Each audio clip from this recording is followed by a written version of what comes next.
Good morning. My name is Margarita Rocha, and I am a member of the Outreach and Oversight Committee. And today we're going to be joined by a planting project.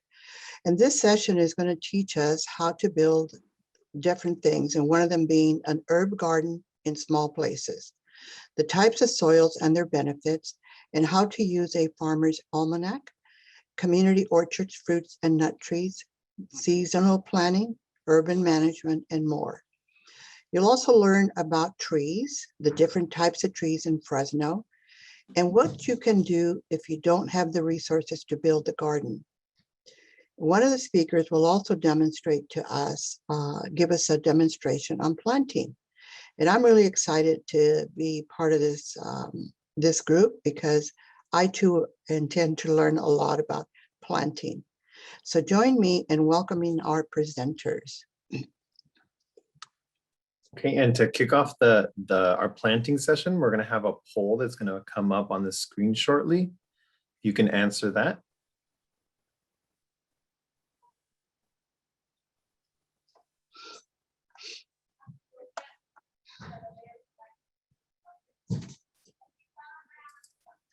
So in case you can't read it, so it says if you are interested in starting a garden, how much planting space do you have? And you're just going to select if you have a large lot, a large yard, medium yard, a small yard, a community garden plot, if you're interested in doing container and pot gardens, or if you're not currently starting a garden and are here to just learn.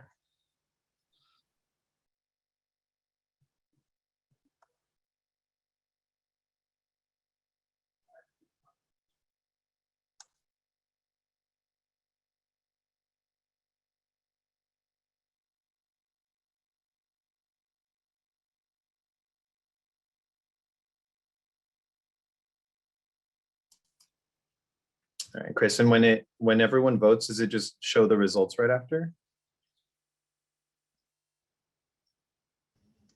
That's a great question.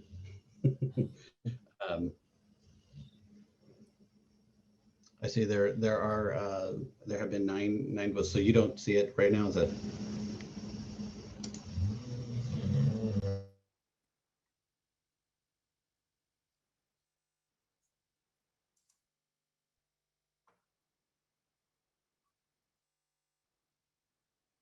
So we'll give a couple of other minutes for others to vote.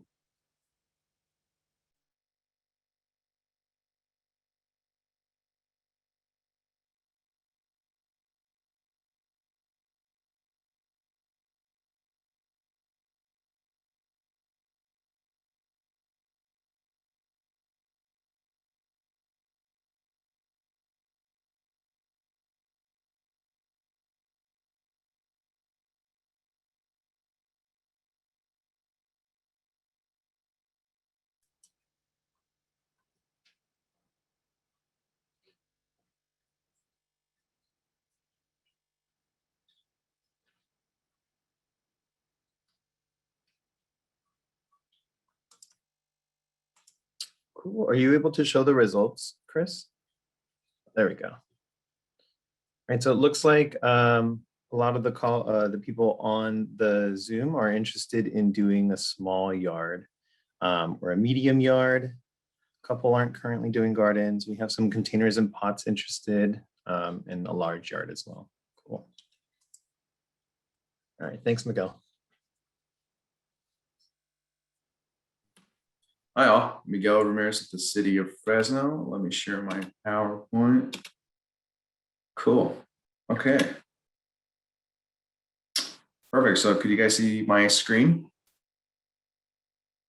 I'm assuming yes, cool. So today I'll be presenting the urban forest within the City of Fresno.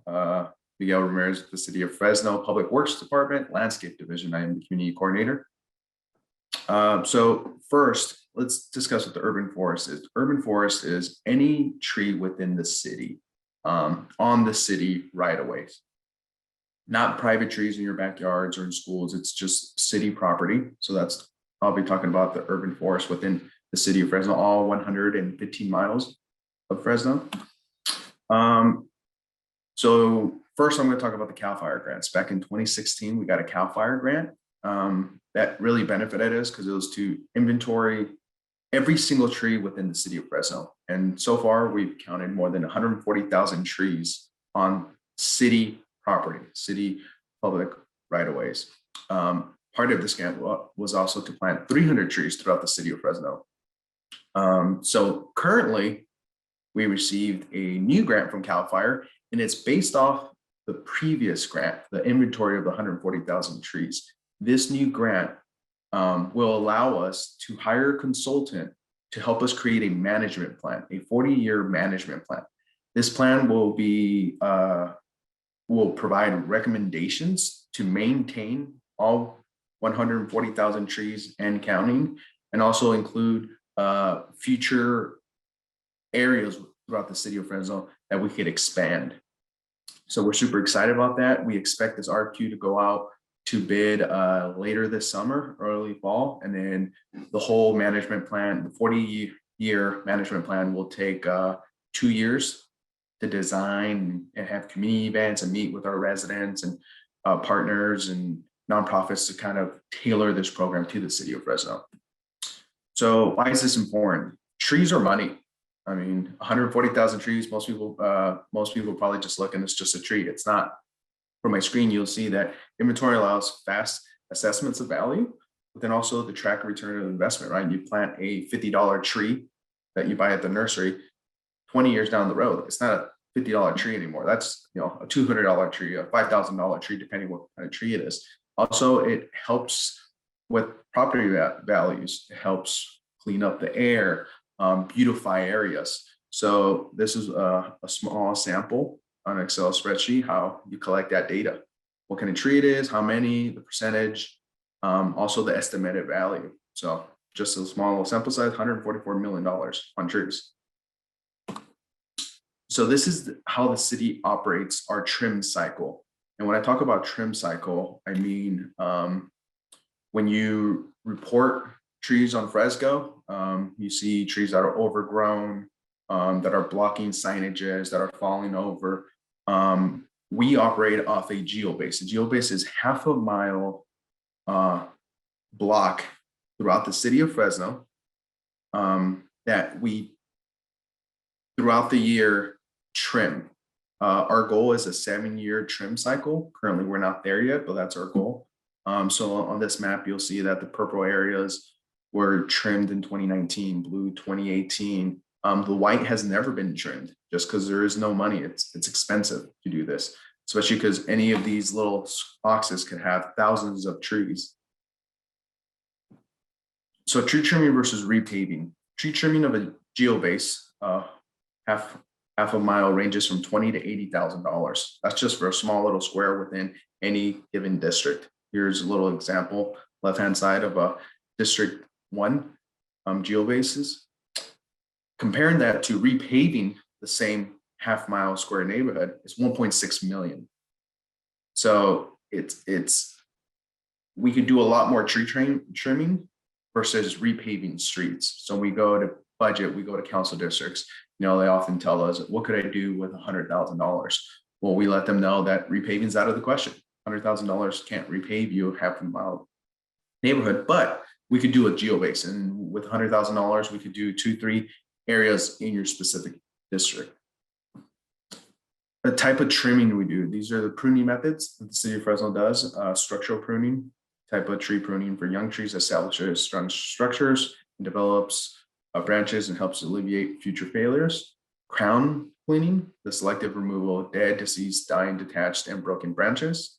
Crown thinning, the selective removal of small live branches to reduce the crown density. Crown raising, crown restoration, reduction, and utility pruning. So the return on your investment, trees are a growing asset. It's not just a tree, it's money for the community. It's money for our housing, our developers. It's beautifying our city. On the right-hand side, you'll see why, right? 2.9 million per year total benefits. 1.1 is aesthetic. 400,000 is energy savings. It's been known that trees help reduce heat in the summer. So if you have more trees around your house, you probably are not going to run the air conditioner as much because the trees provide that shade that cool down your house. CO2 reduction, stormwater runoff improves the ground, air quality improvement, and so on. Trees pays back over 100 years, over 40 years. So the cost, $101,000 for planting, pruning, removal, disposal, pests, disease, irrigation, cleanup, sidewalk repair, and legal admin. The benefits, $261,000. Energy, air quality, stormwater payoff is $160,000 difference that we get just from $100,000 costs. So I want to share with you, this is called the USDA plant hardiness zone. And from the colors, you can see that we, the city of Fresno, the Central Valley, we're located in the middle of California. We are in the 9A and 9B of that USDA plant hardiness zone. So now I'm going to talk about trees. What kind of trees, the trees we recommend you plant here in the city of Fresno. So best trees for Fresno. Fresno is located in USDA zone 9. The best type of trees are drought tolerant for hot summers and not your average hot summer like it's in the 90s, as we all know here who live in the city of Fresno. Could get up to 120, 110. We'll get 2 weeks straight of over 100-degree weather. So that's very important, especially planting the type of trees we recommend. But then also winters. Fresno does get really cold. It gets below at 32 degrees freezing point. So we do want trees that could withstand the frost. So small trees, crepe myrtles, the beautiful purple small tree you see on the left, those come in all colors. You can see them in pink, white, purple, you name it. They're beautiful. Typically around winter, they'll prune the top side, so they'll have no flowers, no green. You'll just see branches, but those are small, beautiful little trees we recommend. Very drought tolerant. Also the Japanese blueberry, the middle tree you see there. And then the bay trees, the Laurus nobilis, as we call it. Medium trees, the Chinese pistache is the top left. I'm sure you've seen those throughout the city of Fresno. They're medium-sized trees, very orange. Around the fall and winter months, you'll see them get turned bright orange, very beautiful. And then around the winter months, it drops all of its leaves. The right yellow tree, that's the Japanese pagoda tree. And the bottom tree is known as the golden rain. We've planted these two types of trees, the golden Chinese pistache on Jensen Avenues. We planted 90 of those. Down by the 99, it's on Jensen and Fruit. We just planted 90 Chinese pistache there. And then golden rain, we planted some at Tubman Park and Chandler Park. Large trees. So on the bottom left, you'll see the live oak. But then there's also the valley oak, the red oak. On the top, you'll see the sycamore, and the bottom right, you'll see the prospective elm. The sycamore, you'll see those throughout the city of Fresno. And the reason is they have those annoying little allergy balls. Everybody hates them. I hate them. Makes me, once I start seeing those balls, I know it's time to start taking my Zyrtec. So, but you'll see a lot of sycamores along trails. We typically avoid planting them near schools just because of allergies. But they're all three trees are very drought tolerant, non-invasive, and good for Fresno. Irrigation. We recommend the double loop drip system. That's what we do with all of our trees here throughout the city of Fresno. And the reason is drip irrigation is highly effective at supplying 1 to 4 gallons of water per hour directly to the soil. The advantage of drip irrigation over sprinklers is that there's little water runoff lost due to evaporation and runoff. That's very important in the summer when it's 110 degrees and you have your sprinklers just spraying everywhere. Most of that water is not getting down to the bottom of the roots of that tree. So you're really not watering your trees. You're just wasting water. So that's why we recommend drip systems. You could run them a lot longer and they use a lot less water. It's particularly good for mulch areas because it can directly soak the soil without washing away the mulch. Fresco. This is how the city of Fresno operates. Our geo-base is currently the city of Fresno. Fresco is a city of Fresno mobile app that allows residents to submit service requests. There's over 30,000 residents that have downloaded this app, and thousands more have called 311 to report a service request. Service requests include graffiti, parking, water, pothole. Street trees is a very popular service quest that has over 18,000 service quests. That service quest allows you to report trees for tree interfering, a limb down, request an arborist. If you think your tree is diseased and you want a professional out there, you could request an arborist, tree or shrub obstructing views and tree permits. And last slide. So just want to show you a comparison. So Fresno tree service request. On the left-hand side, you'll see this is this year alone, January 1st, 2021 through March 25th. It's even throughout the city of Fresno. It's not one district, one location. It's throughout the city of Fresno, all 378 tree requests we've received, this all parts of Fresno. On the right-hand side, you'll see the beginning of Fresno from 2015 and 2021, same thing. It's all over the city of Fresno. We all have the same needs regarding our trees. Some of these trees are a lot older than others, but we all need request an arborist, tree trimming, whatever it is. Thank you again. My name is Miguel, with the city of Fresno, and I'm the community coordinator. Thank you.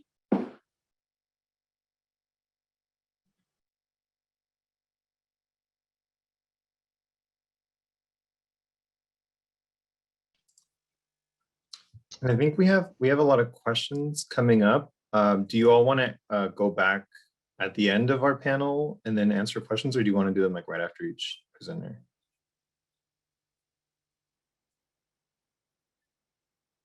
So I know there's a couple from Miguel there. Yeah, let me see if I could answer them real quick. So the first one has to do with interpretation. Second one's polls. What do you mean as repaving as? What do you mean by reversing as repaving asphalt? Normally, the easiest way, most efficient we do right now is called slur seal. It's $10,000 per half a mile. Repaving is adding a new blacktop on top of the current blacktop. That's the 1.6 million. Thank you for sharing your expertise. Is the city going to put programs in place to save existing trees, improve the outcome of tree pruning? Yes, the urban management plan will do that. Please be on the lookout. The second we hire that consultant, they're really the experts in the field. They'll help us design a program that saves existing trees, especially going into this summer where we know we're going into a drought. How do we help prevent the loss of a lot of trees, but then also make sure that when we do plant, we plant these trees that are drought tolerant. As a city of Fresno, we have considered becoming tree city. We were in the past, we lost it for a little bit. We have, and we're working with True Fresno and Beautify Fresno, thanks to the mayor's initiative. So also keep on the lookout for that. I'm curious, as part of this project, have you considered adding tree guys, wells, berms, mulch with trees?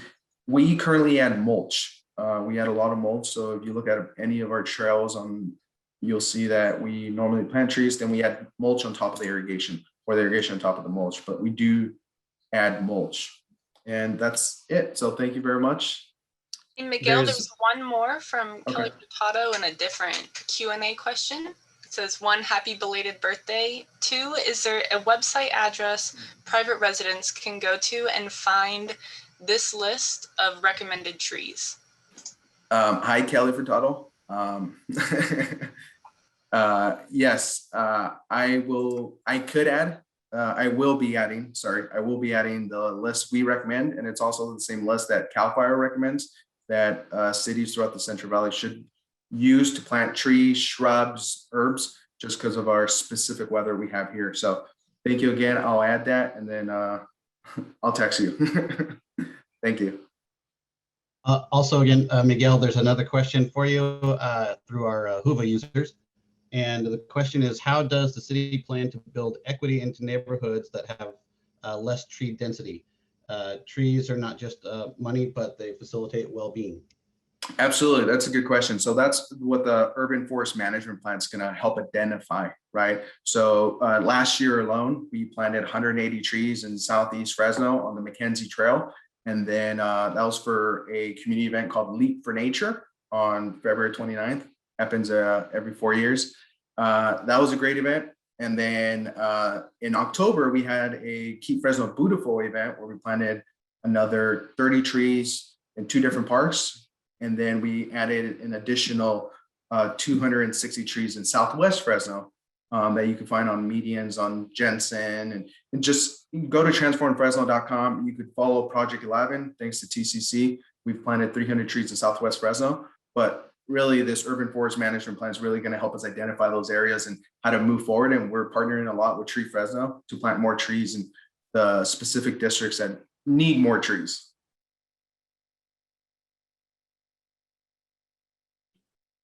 Thank you. Yeah, and we do have a couple more questions that are coming in. So I think at the end, we can go back if we have extra time and discuss some more questions. Absolutely. Thank you.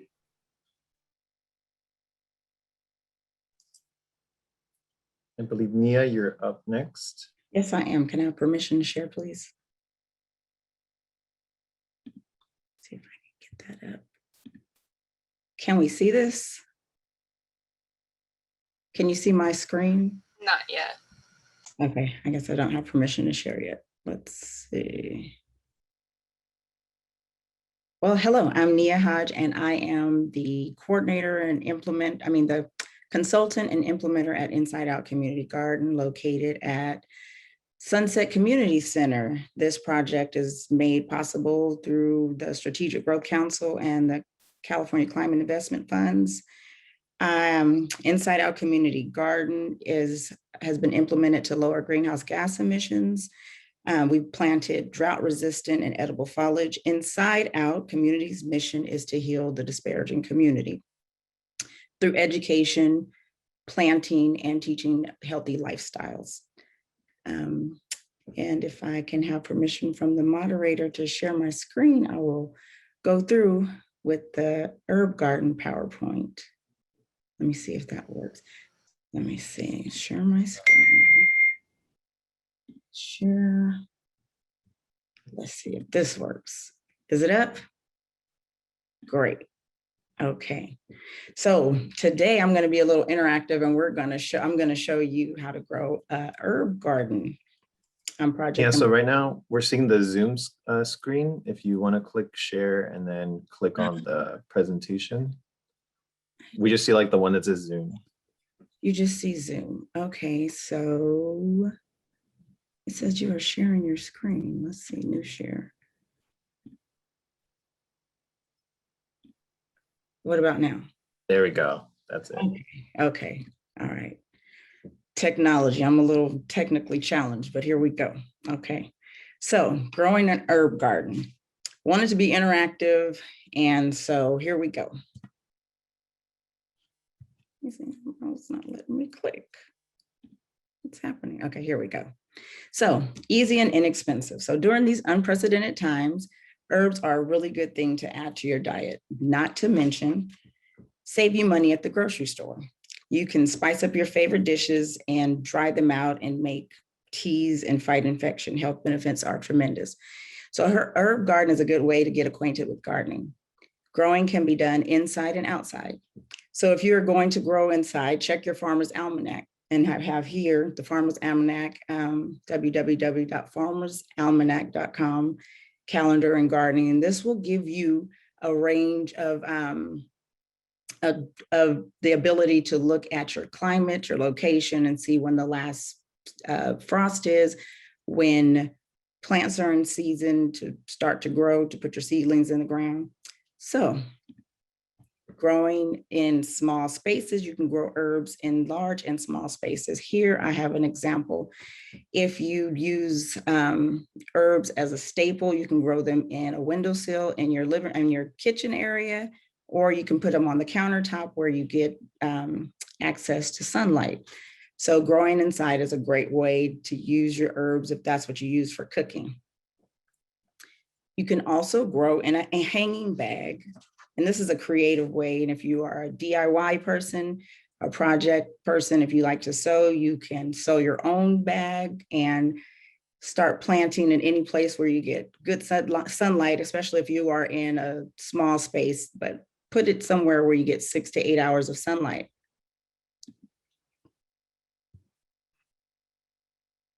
Okay. So growing outside can be done in raised garden beds. So if you choose to grow outside and you have a larger family and you use more herbs, or if you are wanting to sell the herbs or share with family, you can do it in a larger area. You can do it directly in the ground inside a planter, or like I'll show you in a little bit, inside of a pallet.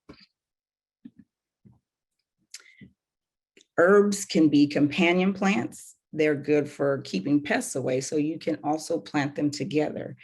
Garlic gets rid of fungus and gnats and mites, and basil protects against tomato hookworm infestation. Spearmint and peppermint repel flies and fleas and spiders, and sage repels moths and some butterflies. So companion planting is something you can do really good with herbs as well. So this is recommended in your, if you have a larger garden, to have herbs out in the garden to keep pests away. It's an organic way to do that as well. So planting seedlings. And here's the interactive part, I promise.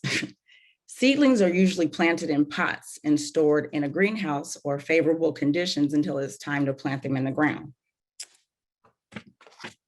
So you label the pots so that you remember what you planted, because that can get real confusing if you don't. You have to wait for it to grow up and you don't know what section to plant your plants in. So I cover them at night after I've planted the seeds in the pots with, I don't have a greenhouse, so in a small area, I'm using just like a little shoebox. And I leave them in there until it's time to transplant them for spring. So you'll see here me identifying the seeds that I'm going to use, reading what time to plant, how long they take to germinate. Those are sunflowers. I want some sunflowers out there because they also do a really good, they remediate the soil. Sunflowers do, they remediate soil, they get rid of toxins, and they soak up radiation. So sunflowers are really good to have out in your garden. So here you'll see me labeling my containers, little clay pots. I got those at the 99-cent store. If you have a small grow area and you want to do something real inexpensive, there's other ways to do. You'll see over in the corner, I have like little tea cans, and I nailed holes in the bottom, and I'll put the soil in. You can refurbish and reuse whatever you have around the house to get a garden started. So here I am putting the soil into the clay pots, and I'll use my finger and put a 2-inch hole in there and 2-inch deep hole, and usually 2 seeds will do. So just in case one seed is bad, you'll have one that'll germinate.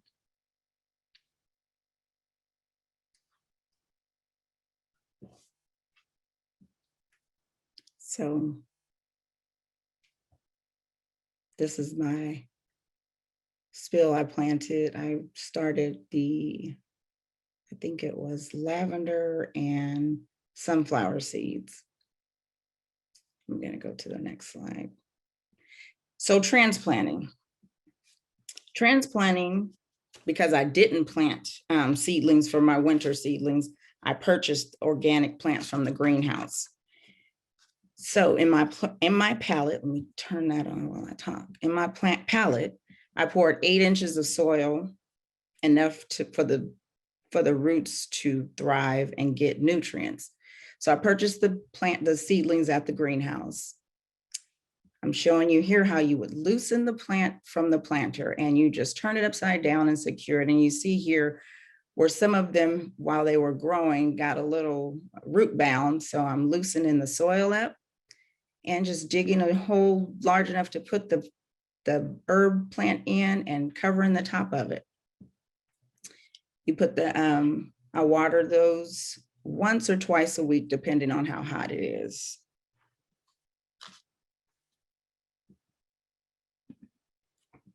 So the things you will need are loam soil. Loam soil is a relative even mix of sand, silt, and clay. It feels like a textury and slightly damp. Loam soil has a structure adequate. It has a structure for adequate drainage, which means it has it's moisture retaining, it's full of nutrients, and easy to cultivate. It warms up quickly in the spring, but doesn't dry out quick in the summer. Loam soil does require replenishing or re-amending, so you would have to use organic matter like compost to keep it, keep the nutrients in the soil. So the things you'll use for planting are the garden spade, the garden gloves, but you see me getting my hands dirty because it's something I like to do. Garden labels and a Sharpie to remember to label your seedlings before you plant them. And then you just decide on what space you're going to plant. Another herb that I've put into the ground is the mountain mint. Mint has a evasive tendency, so I'm going to time out the mint and put it in its own pot. The loam soil is favorable for herbs because it does keep it moist, and it has the right mixture to give the plants the nutrients that it needs. So it grows favorable in a shaded area. So I planted the mint and put my label in there. And then you see here me showing you what the loam soil looks like. So you can see the mixture of the mulch and the organic matter, and it feels moist in your hand. And so there I go playing in the dirt. And again, that's something you can use. You can use your hands, you can use the gloves, but I prefer touching the dirt. So this is the sage, and I'll show you what to do when you have root-bound herbs. So as I loosen this up, you'll see that this one got really wound up in there, and then looks like it had a few little gnats in there because they were probably eating away at the roots. It got a little fungus. So root-bound, this happens when the plant has outgrown its environment. So again, I'm trying to loosen it up. I should have soaked it, but I didn't. So I'll tell you what you should do if you end up with a root-bound plant. Soak it in the water, the roots in water, so they separate. And then you can prune the roots. You cut it in a slanted kind of motion with a serrated knife or scissors, piecing out the plant. So what I'm going to do here is kind of break it up and get those roots loose. Hopefully I didn't shock it to death, but so I'm giving the plant enough room to say, hey, you know what, I'm going to put you in a new environment, breaking up these roots, loosen them up so they can start to grow again. So here I'm separating the plant because you can do that too. You can piece and grow. And so since I don't want to plant that whole big piece into my little herb palette box, I'm going to loosen it up just enough to put the sage into my palette.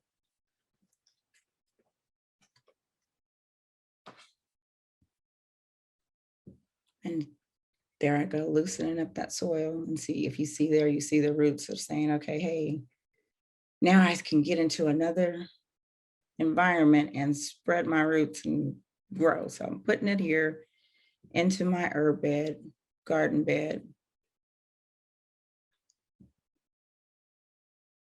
And there we have the sage. There you have it. You have the companion herbs planted. Oh, there we go. So there's the citronella that repels the mosquitoes.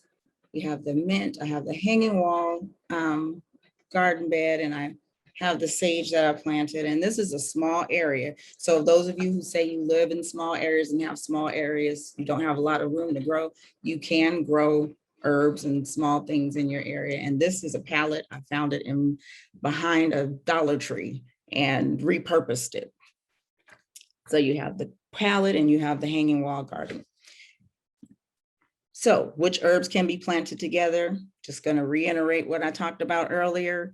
Herbs that like to grow in the same environment can be planted together. So we have sage, thyme, rosemary, marjoram, lavender, and oregano. You should, again, avoid planting mint and with other herbs because it is very invasive and it will continue to come back. Here's another look at what the loam soil is. Loam soil varies from area to area. This is one of the garden beds at Inside Out Community Garden. It's ready for planting. We have the compost. Actually, we went and got some compost from Yeovil. They were generous enough to share with us. So we loaded up the truck and filled our garden beds, and it's really great. It's beautiful. I was saying, look at the brown chocolatey soil. It's ready to drain and take on all these new herbs that we're going to put in it really soon here.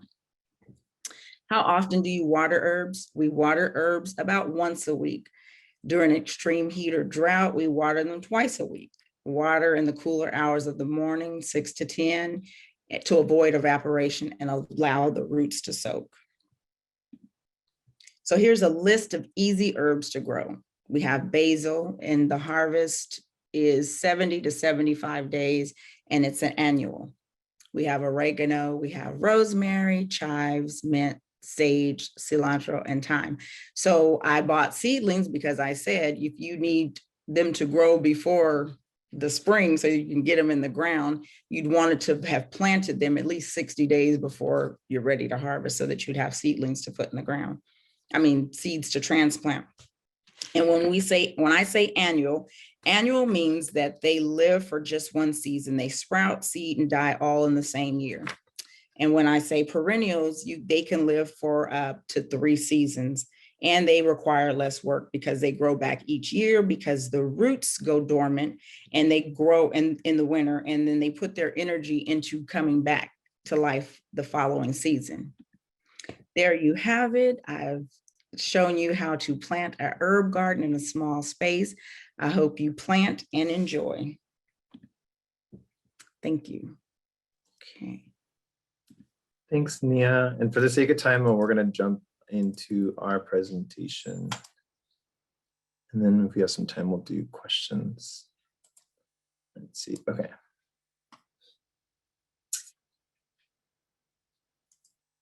Is it showing up yet?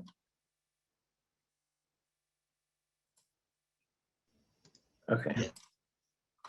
Yeah, so Amber and I are going to do the Permaculture 101 with you all. So my name is Chris. I work for Fresno Metro Ministry, and I'm working on the Yeovil Community Garden Project. Amber, do you want to introduce yourself? Yeah, hi everyone. My name is Amber Donnet. I'm also working on the permaculture project at Yeovil Community Garden and Farm. Yeah, we're excited to be here. Yeah, and so the Yeovil Community Garden and Farm is a space where we have both a community garden and some space to train future farm trainees on how to utilize permaculture principles and regenerative agriculture to grow lots of food in a small space, while also prioritizing like community health and environmental health and soil health. Okay. Yeah, so we have a poll that Chris can put up now. We just want to know if any of you have experience with permaculture, have heard of permaculture, or even know what it is. So we'll take a minute for you all to answer that poll. I think we're getting it set up right now, but so I'll go over a little bit about permaculture while we're waiting for those answers. So just answer if you've heard anything before this presentation. So permaculture is a holistic design and regenerative system that helps to create sustainable food and production and life systems. So it's concerned with sustainable, environmentally sound land uses to create stable communities, and to just basically create sustainable and regenerative relationships with the land, people, plants, and earth. So basically you're wanting to work with nature rather than against nature. And there's 12 key principles of permaculture. All of these 12 key principles are based around 3 core principles of earth care, people care, and fair share. So for earth care, you're wanting to consider everything that you need to live on earth, right? And so we need to provide for all life systems on earth so that the earth can continue and multiply. And that's how we talk about like sustainability, is what we take, we're giving back. with people care, we want to make sure that our communities are well taken care of. We want to make sure that our neighbors and our family and our friends are all able to live how they're meant to be. And then fair share, like I was saying with earth care, you know, we need to return what we take, because in the end, we want to make sure that there will be enough for everyone in the future, not just for us right now. And that's kind of the mindset of regenerative, is putting back into the community. So permaculture relies on biodiversity. It relies on stacking functions of your garden. So I'll give some examples of that. For one, like permaculture reduces your costs, because you're not needing to buy all of these extra inputs. You can use what you have on site. So for example, like soil, composting, these are things that people would just like throw away in the green waste, but you can actually take those and put them into your garden and use them so that there isn't as much waste, and you also aren't having to go out and buy a ton of extras. And so in addition to like permaculture reducing waste, it also just tries to find new ways. So instead of just throwing it away and using it up, the slogan is there's no such thing as waste, it's just things in the wrong place. So how can we make this weed or this pest like work for us rather than against us? And then it also allows you to grow more in less space. And so instead of having just monocrop fields where there's only one thing and a particular pest could take out the entire crop, you have biodiversity that you are introducing into the land. And in the plant biodiversity includes animal and pest biodiversity as well. And so when you have these new pests, maybe one beneficial insect eats a harmful pest that you are having issues with, and you can plant a vegetable or a fruit that the beneficial insect loves and will thrive on, to promote your pest management. You can go to the next slide, Chris. All right, and we have the polls up. So it looks like most people have heard of permaculture before, but they haven't practiced it. We have some people that are totally new to the permaculture principles. We also have a permaculture design certificate holder, and some that have implemented it before. Awesome. Cool.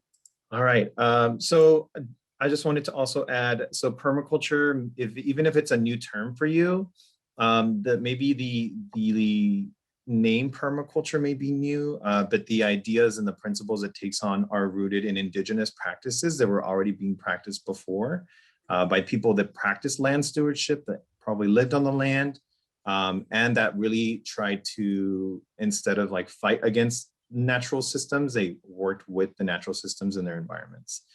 So it's pretty much just like taking that and then like analyzing things, like using that framework. And so I just wanted to give a little example of the way that we did this for Yeovil. So this was Yeovil back in March of 2019. So it's a community garden and farm that we're growing at right now.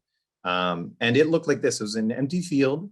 And what may look like just an empty field full of weeds actually has a lot to say about a property. And so when you first have a site, especially if you're starting with just a blank site, you want to just spend some time there.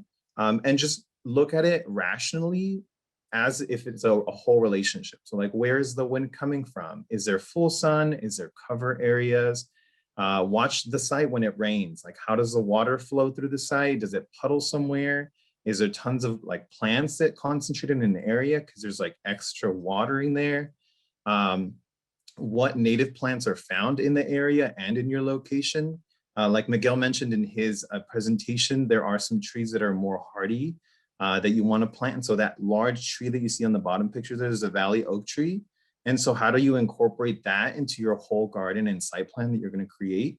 It obviously loves it there at its home. It's a drought tolerant tree. It's a beautiful giant. So keeping those things around instead of just clearing everything and starting with your own ideas, really see like what is here and how can I incorporate my vision into it?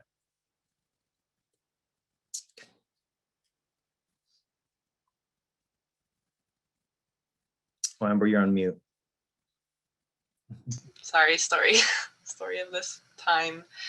Part of the process that we used when getting started at Yeovil was to identify the resources that we have on site already. So we did a walk, we got to see how the land lays, different birds that fly around, different trees and native plants that are already there. And so you want to, at any site that you're wanting to start a permaculture design on, you want to determine what resources are available and that are entering the system on their own. So like water, wind, people, biological resources, etc. So at Yeovil, people used to walk through the land before there was any pads, when it was just weeds. And so that's something that we wanted to take into consideration also, is to make this a community space that's safe and accessible for people. And so now we have safe walking paths that people use to get to work across the street. And that's just one example. So another resource that people don't think about, like I mentioned earlier, is that the problem is the solution. So there's ways to turn your problems or your pests or whatever into available resources that you can use. Some different ways would be like through guild planting, through rainwater harvesting, through forest farming, sheep mulching. All of these are different ways that you can use what's already there. There's also, you want to consider your biological resources. So like your wildlife, your bees, birds, worms, etc. At Yeovil, there's tons of egrets that hang out in the area, and they all love to go and hang out in the big valley oak that we have. They all perch up there, and it's so beautiful. And I'm sure they're also taking care of other pests that we might have on site. There's lots of worms that we found once we started tending to the soil on site. We've seen such an increase in biodiversity that has been so encouraging. And we're restoring that habitat to make it a home for animals and insects that have been displaced. There's also, you want to stack your functions. So every element supports many functions. By keeping inputs and outputs in the local system, it grows food, you can save seed, you're supporting the local economy, and you're connecting with your neighbors and being in a cooperative system. So for example, in this little picture in the corner, this is a permaculture herb spiral. And basically, it's usually like 3 feet tall or so, and it kind of looks like a mound. And then you can put rocks around to make it different areas that you plant in. But this isn't taking advantage of your microclimates that you have. So each different part of this spiral can cater towards different plants and herbs that you want to plant. And at the bottom, you can even put like a frog pond or water catchment, but just different ways to utilize microclimates that could be considered not as beneficial as you think they could be if you put a little bit of effort into figuring out how they work and what grows well, and then it can really be something helpful to you. So this was the original community design on the right side, the colorful one. So back when we were doing focus groups with the community members that live around Yeovil, we really wanted to get their inputs on what they wanted from a garden. And so one of the biggest requests was an exercise space, someplace that they could walk around, someplace that provided some mental health benefits. And so they came up with this circle design in hopes that however many times you walk around it would equal a mile, and they could use that to track their health benefits and workout and whatnot. And so we took this design, the different colors represent different parts of the land. There's different pathways, different plants that they want in there. And then the dark green spaces are already pre-existing trees. And so we took this design and then sent it to a professional designer and came up with the design that we're using now to build the site. And so it's 7.5 acres. And there's the front portion of our community garden, the bottom half of our farm incubator training program. And eventually on the dark gray areas at the very bottom will be our community orchard at Yeovil that we're really excited about. Yeah, and so for this process, when we first started, we kind of just, with the design, we set like the harder infrastructure, like the roads, the pathways, designated like planting areas and stuff like that. And then everything else, we're working with the community members through a garden leadership team and through with other residents too, through community meetings and stuff like that, to make sure that the site, then we're all able to develop the site together on like aspects that we want to see. And just also like the more we grow on it, the more we'll see like, okay, this works better here, this works better that. Actually, like maybe we want to put a play kids area here. So just getting the basics down of like the overlay and then everything else, allowing it to fluidly flow. And so the first thing that we did when we first broke ground, so we broke ground in October 2019. So we planted native plants. So we planted lots of the valley oak trees, like the big valley oak that we already have. We planted another 25 on site to really provide more native habitat, more native trees, to create more wind barriers. We put lots of other native plants too. We also planted lots of perennial plants. So the main reason why we put the garden was to improve access to fresh fruits and vegetables in the neighborhood. So a lot of the residents were having issues accessing, especially if the grocery store is really far away, like it is around the neighborhood on California and Fruit where it's located. It can be kind of difficult to get access to fresh fruits and vegetables, especially if they're organic, which can be more expensive.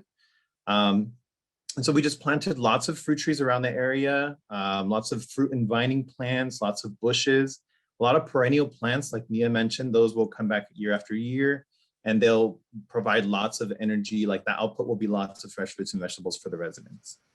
And something fun also, go back to that slide, Chris, on the top left picture with the small orangish, yellowish looking fruits. Those are jujube fruits that grow on a jujube tree.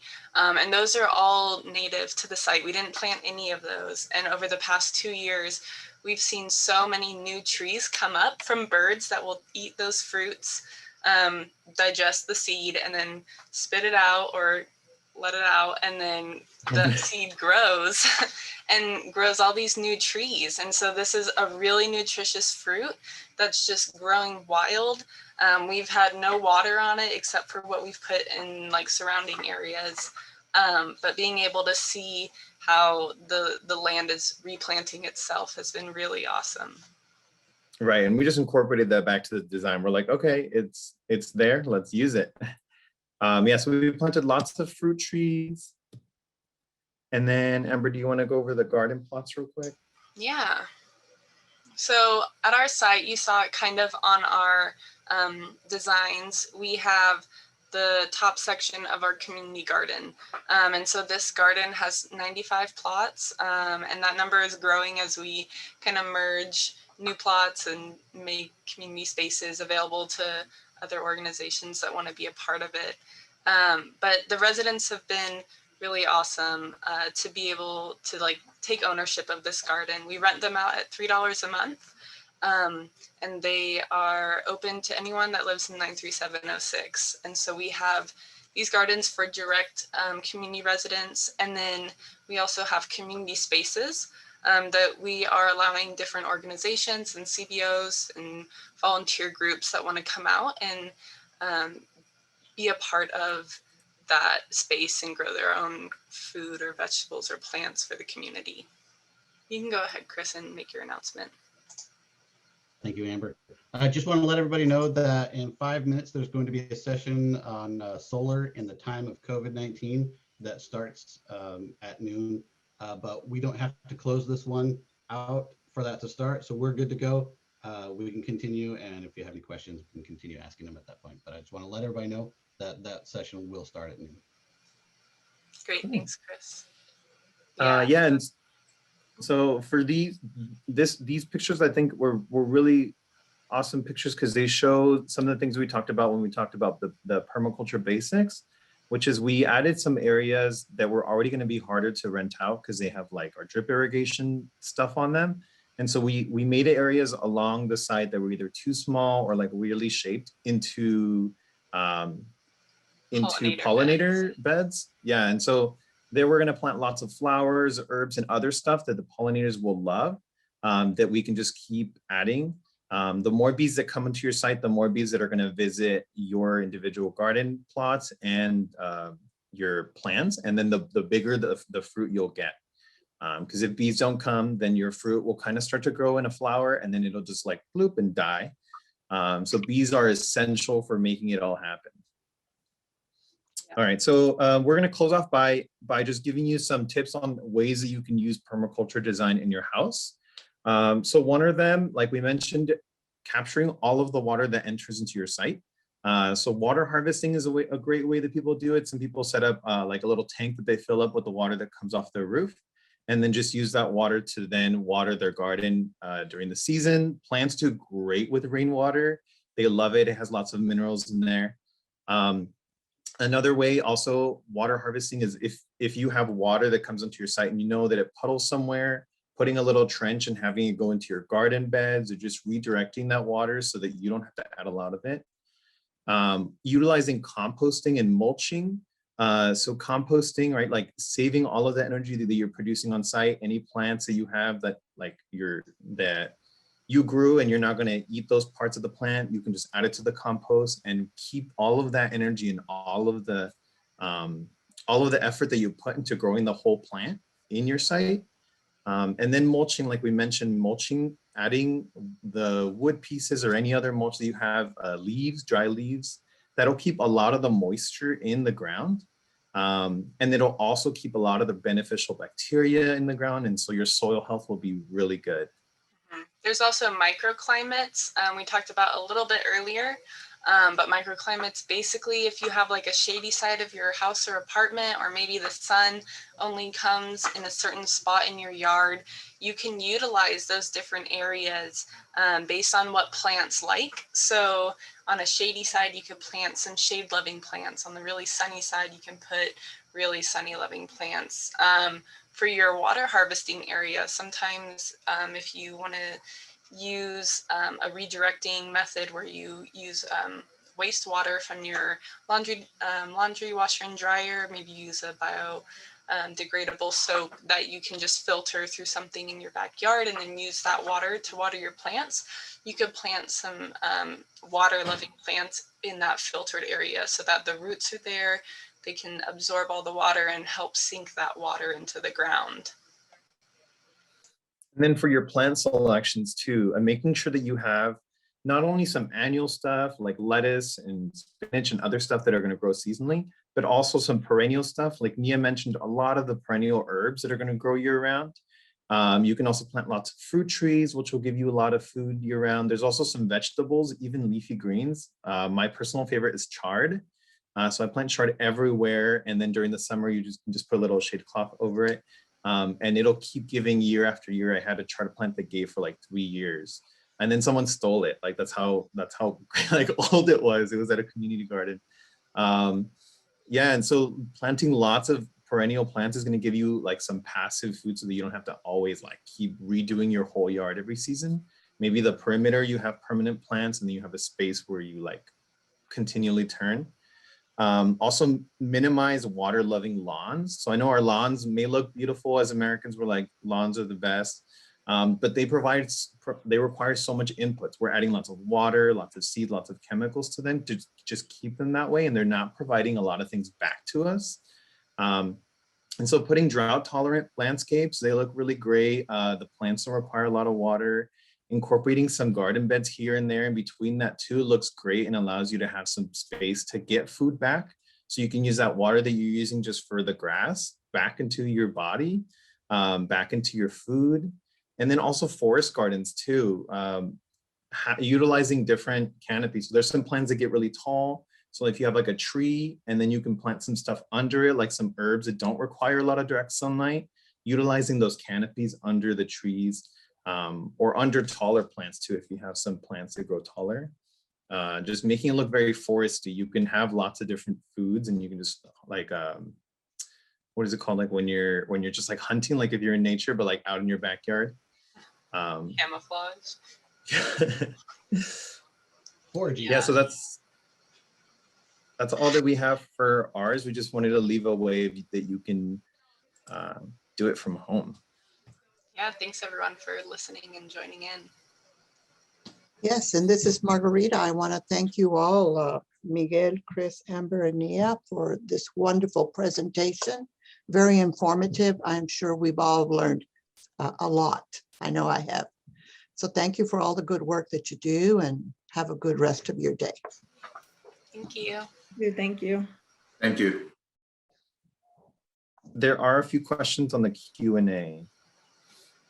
So one was, as a member of CNPS, I would like to advocate for planting more native trees. We're losing insects and songbirds, and planting exotics results in biologically inert plantings that do not support the species. Native trees evolved for our local conditions. Even if you have to plant majority exotics, please make an effort to include natives. So that's for Miguel. It's just a comment. So just want to let everyone know the books we survive off are it's called the California Native Plants with Commercial Sources. We use this one a lot, and then we also use trees and shrubs for dry California. So majority of the trees we do here in the city of Fresno do come out of these books, and also Cal Fire trees that they recommend. So yeah, thank you very much for that suggestion, and thank you. And then is there a forum for the community to get involved in the tree discussion with the city? Absolutely. Once we select our consultant for the urban forest management plan, we will be inviting all of our residents from throughout the city of Fresno to be part of the process to design this 40-year plan. So just be on the lookout, follow the city of Fresno on Twitter, Facebook, Instagram, Nextdoor, YouTube, and you'll find more information. Then you have one more, Miguel. Do you have all the questions? That's not fair. Does the city plan to increase the number of native trees it plants as oh, because yes, you already mentioned that. Yes, we go off the books that are Cal Fire and Tree Fresno, and we want to stay local because they'll survive, right? Planting redwoods in Fresno. I'm guilty of it. I bought a house with redwoods in my backyard. Not really a Fresno tree, but they're beautiful. They grow tall, they're gorgeous, but we shouldn't be planting those in the city of Fresno. So the city does not plant redwoods. Those are more our residents that love giant, beautiful redwoods. Those are most coast. Those should be planted in the coast, not in Fresno. But yes, I agree.